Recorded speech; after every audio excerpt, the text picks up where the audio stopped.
Kapag nabutas ang iyong baga, ang hangin ay maaaring pumasok at lumabas sa sugat habang humihinga ka.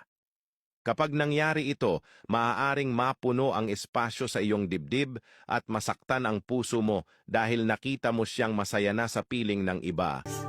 Masisisi mo ba kung ayaw na talaga?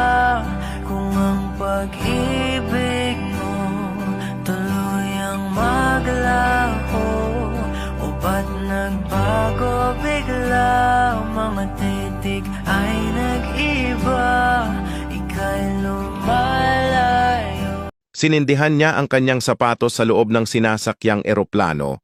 Ngunit nakaamoy ng sunog ang isang crew ng eroplano, kaya dali niyang pinuntahan at tinulungan siya ng mga pasahero na patumbahin ang lalaki at tinurukan ng pampatulog. At nagulat sila sa laman ng sapatos ng lalaki